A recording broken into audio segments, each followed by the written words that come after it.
Marilah kita berdoa sebelum merenungkan firman Tuhan. Terima kasih Tuhan untuk segala kebaikan-Mu. Biarlah kebaikan yang kami rasakan itu dapat kami bagikan juga kepada orang lain, sehingga Engkau Tuhan saja yang dimuliakan dalam hidup ini.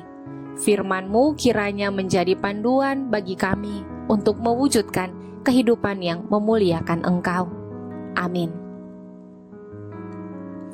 Renungan Harian Keluarga, Sabtu 4 Maret 2023. Mazmur pasal 41 ayat 14. Terpujilah Tuhan Allah Israel dari selama-lamanya sampai selama-lamanya.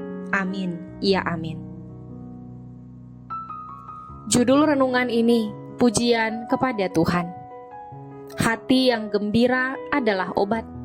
Demikian Amsal pasal 17 ayat 22a.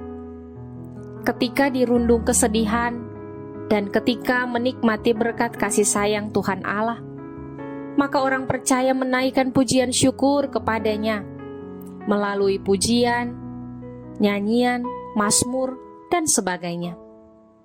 Pujian syukur yang dinaikkan kepada Tuhan Allah akan mendatangkan sukacita dan kegembiraan, sehingga persoalan hidup yang dialami akan terasa ringan dan membuat hati senang dan gembira.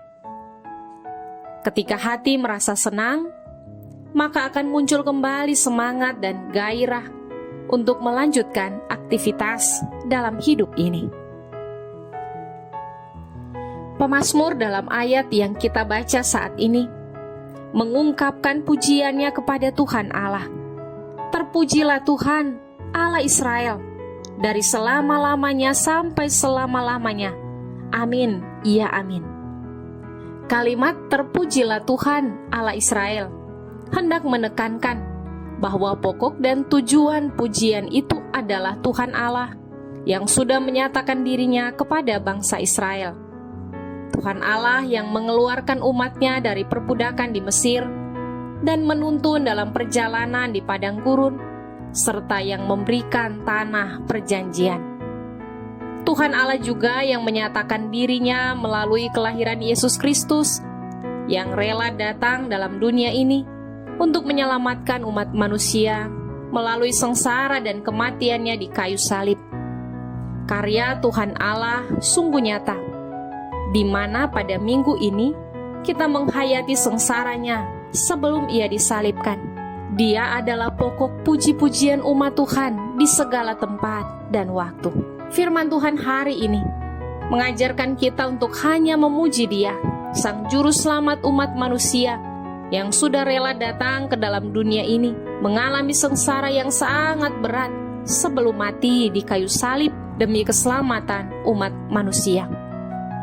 Orang tua harus mengajarkan hal ini kepada anak-anak, supaya mereka hanya beribadah kepada Tuhan Yesus Kristus. Jangan mudah tergoda oleh rayuan dunia yang akhirnya meninggalkan Tuhan Yesus Kristus. Pokok iman dan pujian kita hanya kepada Yesus Kristus. Sembahlah Dia, sebab Dia selalu menyertai kita sepanjang masa. Marilah kita berdoa. Ya Tuhan Allah yang bertahta dalam kerajaan sorga, kami memuji dan memuliakan nama-Mu, sebab Engkau adalah Tuhan Allah yang hidup dan berkuasa. Kami mohon, tuntunlah dan sertailah setiap langkah hidup ini, supaya kami boleh bekerja dan berkarya, serta melaluinya kami memuliakan nama-Mu. Dalam nama Tuhan Yesus Kristus kami berdoa. Amin.